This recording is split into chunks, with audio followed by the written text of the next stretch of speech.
Καλημέρα σε όλους, καλή εβδομάδα, καλή καθαρά Δευτέρα και καλή Σαρακοστή. Υγεία εύχομαι σε όλους πάνω απ' όλα. Ξεκινάει τέλεια για μας η εβδομάδα. Η ΑΕΚ έκανε το καθήκον της, κέρδισε για εμένα ένα από τα πιο δύσκολα παιχνίδια. Ίσως πιο δύσκολο ακόμα και από το παιχνίδι με τον ΠΑΟΚ, αυτό με το Λεβαδιακό. Πολύ καλή απόδοση ομάδα απέναντι σε μία από τις πιο φορμαρισμένες ομάδες του πρωταθλήματος. Ο οποίος Νίκος Παπαδόπουλος είχε κάνει τρομερή δουλειά στο Λεβαδιακό και το αξίζουν πολλά συγχαρητήρια. Από εκεί και πέρα η ομάδα μας δεν έδωσε καμία ελπίδα. Από το πρώτο λεπτό έδειξε ότι είναι η καλύτερη ομάδα μες στο γήπεδο. Δούλεψε πάρα πολύ το πλάνο του Νίκολιτς που για εμένα ήταν ρόμβος από ό,τι κατάλαβα. Που στην επίθεση γινόταν 4-2-2-2. Πολύ καλή ομάδα, πολύ καλός ο Γιόβιτς παρόλο την ευκαιρία που έχασε, πολύ καλός ο Πινέδα, πολύ καλός ο Μάριν, ο Μάνταλος με την κολάρα που βάλε, μέχρι και ο Γεωργίευ στον τεμπούντο του μου άρεσε πάρα πολύ. Και υπενθυμίζω ότι σε αυτό το παιδί η θέση του δεν είναι δεξιμπάκ, παίζει βέβαια δεξιμπάκ, έχει παίξει στην Εθνική Βουλγαρίας κατά ανάγκη. Εγώ πιστεύω ότι όταν το δούμε στη θέση του που είναι στόπερ θα δούμε μεγάλα πράγματα από αυτό το παιδί, γιατί είναι ένα ταχυδυναμικό παιδί. Φαίνεται ότι ξέρει και μπάλα και για να δούμε, αφήνει ελπίδες για εμένα η εμφάνισή του. Γενικά η ομάδα έπαιξε κυριαρχικό ποδόσφαιρο απέναντι στην πιο φορμαρισμένη ομάδα για εμένα του πρωταθλήματος. Από το πρώτο λεπτό μπήκε μέσα και αν εξαιρέσουμε το offside που πονάτε κάποιοι και πονέστε αλλά ήταν offside, γιατί όταν ακυρωνόντουσαν κάτι τέτοια στην ΑΕΚ με τη μύτη ή με το μισό δάχτυλο και τέτοια λέγατε μα είναι ο κανονισμός. Θα σας ταράξουμε στην νομιμότητα λοιπόν. Πεντακάθαρο offside όμως του παίκτη του Λεβαδιακού. Πονέστε γιατί είστε ανίκανοι να κερδίσετε τις ομάδες εσείς. Και τώρα πρέπει να πετάξετε λάσπη στην ΑΕΚ. Δεν πειράζει. Πόνος είναι, δεν θα περάσει. Πάμε παρακάτω. Αν εξαιρέσουμε εκείνη τη φάση που ίσως έχει και ευθύνη λίγο στρακόσια, βέβαια ως μη γενόμενη φάση, αλλά απλά την αναλύουμε. Έχει κάνει πιο πριν μια εξαιρετική απόκρουση στο μόνο λάθος που κάνει ο Μάριν σε όλο το παιχνίδι. Δεν ξανακινδύνευσε η ΑΕΚ. Νομίζω η μόνη φάση που κινδυνεύσαμε ήταν γύρω στο 87, με μια φάση, μια καραμπόλα και ένα τελείωμα που κάνει ο παίκτης του Λεβαδιακού και πέρασε δίπλα το δοκάρι. Αρχίζει πάλι η ΑΕΚ και πιάνει τα καλά της στάνταρ και φαίνεται ότι τώρα που οι άλλοι ξέμειναν από βενζίνη, η ΑΕΚ ανεβαίνει.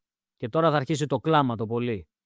Δεν θα πω μεγάλα λόγια. Η ομάδα πρέπει να είναι συγκεντρωμένη, με κάτω το κεφάλι, παιχνίδι το παιχνίδι. Εμείς, σαν οπαδοί, πρέπει να τη στηρίξουμε για να τη βοηθήσουμε όσο πιο πολύ μπορούμε. Γιατί να υπενθυμίσω ότι σιγά σιγά έρχονται και τα παιχνίδια της Ευρώπης. Θέλω λίγο να σταθώ σε κάποιους επιστήμονες που λέγανε ότι το επιθετικό δίδυμο Γιόβιτς Βάργα δεν βγαίνει. Μάλιστα. Όταν θα κάτσετε λίγο και δείτε το ποδόσφαιρο και προσπαθήσετε να το αναλύσετε ποδοσφαιρικά και όχι καφενειακά, θα καταλάβετε ότι αυτό το δίδυμο είναι μια χαρά. Και ακόμα δεν έχουν βρεθεί. Στο δεύτερο γκολ που είναι βέβαια τρομερή ενέργεια του Μάνταλου που κλέβει την μπάλα και κάνει την κάθετη, αν δείτε, η άμυνα του Λεβαδιακού δεν ξέρει ποιον να μαρκάρει όταν έχει δύο τέτοιους επιθετικούς μπροστά. Καταλάβατε πόσο δύσκολο είναι. Σας το είχα εξηγήσει αυτό και σε ένα live και σας είπα. Όταν μία άμυνα, λόγω ότι έχω παίξει ποδόσφαιρο, όταν μία άμυνα έχει δύο τόσο ικανούς και μεγάλης κλάσης επιθετικούς μπροστά να τους φυλάει, δεν ξέρει πού να πρωτοπάει όταν γίνεται η επίθεση. Άρα αυτό είναι η λογική για να μάθουμε σε κάποιους που είναι επιστήμονες τα βασικά. Ή θα πέσουν δύο στο Βάργα ή θα πέσουν δύο στο Γιόβιτς. Αναγκαστικά, θέλοντας και μία, ο ένας θα μείνει ξαμαρκάριστος. Άρα, αν όχι η πρώτη φάση που ο Γιόβιτς για την κλάση του χάνει το άγαστο, το δεύτερο είναι γκολ σίγουρο. Οπότε, αφήστε τα πολλά λόγια, μην κριτικάρετε την ομάδα και αφήστε τον Νίκολιτς να παίξει όπως γουστάρει. Και μιλάω έτσι γιατί πρέπει να καταλάβετε ότι μέχρι στιγμής ο άνθρωπος έχει κάνει τρομερά βήματα μπροστά την ομάδα. Και έχει ημιτελής ρόστερ. Εντάξει. Με σημαντικές απουσίες. Και όμως την έχει πρώτη. Και την έχει πρώτη και κόντρα σε θεούς και δαίμονες διαιτητές, εξωαγωνιστικά και τραυματισμούς και τα πάντα. Γι' αυτό καλά ήταν η γκρίνια. Δεν υπάρχει. Όσοι αναπολύτε εποχές τα έχουμε πει που μπορείτε να πάτε. Αφήστε τον άνθρωπο να δουλέψει. Γιατί εγώ πιστεύω ότι φέτος στο τέλος της χρονιάς κάτι μας φυλάει σαν δώρο. Πρώτα ο Θεός, έτσι. Για να δούμε. Δεν θα μακρηγορήσω. Η ΑΕΚ έκανε το καθήκον της απέναντι στο πιο δύσκολο παιχνίδι που έχει. Δεν άφησε περιθώρια. Πολύ καλή εμφάνιση. και θέλω λίγο να σταθώ σε αυτό το μαγικό κόσμο, 5 με 6.000 απ' έξω, σε κεκλεισμένων. Όσο θα πολεμάτε την ΑΕΚ, ο κόσμος της θα είναι εκεί να τη σηκώνει και να τη στηρίζει και να είναι ασπίδα. Θα πονέσετε πάρα πολύ. Ηλιόπουλε, έχεις μία ευκαιρία για εμένα να μείνει στην ιστορία από τώρα. Πώς? Πείσμωσε τους παίχτες να πάρουν αυτό το πρωτάθλημα. Εάν πάρεις αυτό το πρωτάθλημα κόντρα σε θεούς και δαίμονες, διαιτητές, εξωαγωνιστικά και ολόκληρη την παράγκα αυτή, αυτόματα θα μείνει στην ιστορία για ένα. Παίζει να περάσει και το πρωτάθλημα του 18 αυτό εδώ.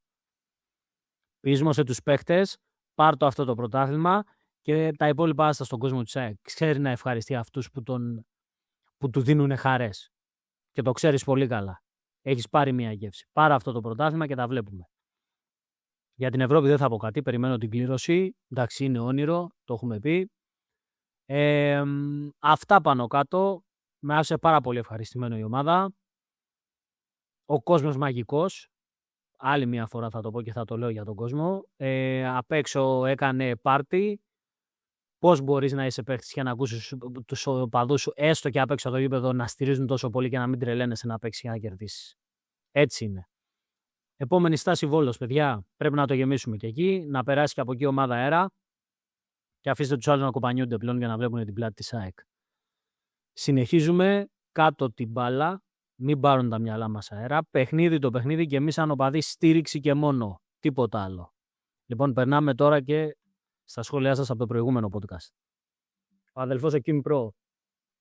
Εγώ λίγο φοβάμαι που δεν θα έχουμε τον Ρώτα και πιστεύω ότι θα βάλει Γεωργίευ δεξιμπάκ. Που δεν είναι καλό σε αυτή τη θέση αντί να πάρει ένα δεξιμπάκ που το ζητάμε όλοι. Kim Pro, αδελφέ μου, καλημέρα κιόλας. Κι όμως έπαιξε πολύ καλά ο Γεωργίευ. Δεν άφησε κανένα περιθώριο. Έκανε κάποια μικρολαθάκια, λογικό είναι γιατί δεν είναι η θέση του, αλλά έπαιξε πάρα πολύ καλά το παιδί με το ματιά σου. Εγώ έπιασα χ Ολυμπιακό, δεν ξέρω πώς το έβαλα αυτό το σχήμα, αλλά έπιασε. Ωραίος, καλοφάγοντα, αδελφέ μου, Kim Pro.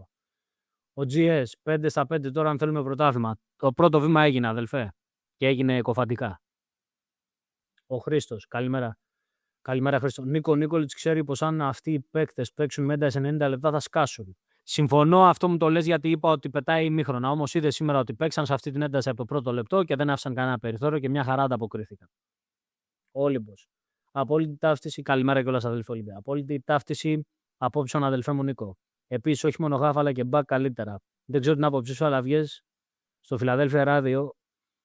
ΑΕΚ, ιδέα να σε ακούσουν και άλλοι περισσότεροι, γιατί έχει καλές απόψεις και κυρίως αντι-loser που τόσο έχει ποτιστεί τα τελευταία χρόνια η ομάδα και το μετέδωσε στους οπαδούς μας. Με αποτέλεσμα να είναι ολιγαρκείς και να μην απαιτούν μεγάλη ΑΕΚ. Ευχαριστώ. Αδελφέ μου, Όλυμπε, μακάρι να μου γινόταν μια πρόταση. Θα έβγαινα εννοείται, γιατί στο ΑΕΚ Ράδιο τα παιδιά όλα, και ειδικά ο Κώστας με τον κύριο Γιάννη, έχουμε αρκετά ίδιες απόψεις. Όσο για αυτά που μου λες, ευχαριστώ πάρα πολύ. Προσπαθώ και πάντα, το ξέρεις με τις απόψεις μου, να έχω μεγάλες απαιτήσεις, γιατί η ΑΕΚ είναι τεράστια ομάδα και σε αυτό το λαό, έτσι όπως στηρίζει, αξίζουν τα καλύτερα. Και πάντα θα έχω τις καλύτερες απαιτήσεις. Αλλά όχι στην ανθρωποφαγία, όχι στην απαξίωση, όχι αυτά. Αυτά δεν ταιριάζουν στην ΑΕΚ. Κριτική σοβαρή. Σήμερα δεν μπορώ να κάνω καμία κριτική με αυτό που είδα. Η ΑΕΚ που είδα σήμερα είναι η ΑΕΚ που θέλω να βλέπω σε κάθε παιχνίδι. Να μπαίνει από το πρώτο ημίχρονο, κυριαρχικό ποδόσφαιρο και να ξεκόβει στον αντίπαλο ότι δεν έχει ελπίδα. Αυτά. Εύχομαι σε όλους σας καλή εβδομάδα. Υγεία πάνω απ' όλα. Ό,τι και να κάνετε σήμερα καθαρά Δευτέρα να περάσετε καλά. Και όπως είπαμε, παιχνίδι το παιχνίδι, κάτω το κεφάλι και στο τέλος θα κάνουμε ταμείο. Forza ΑΕΚ.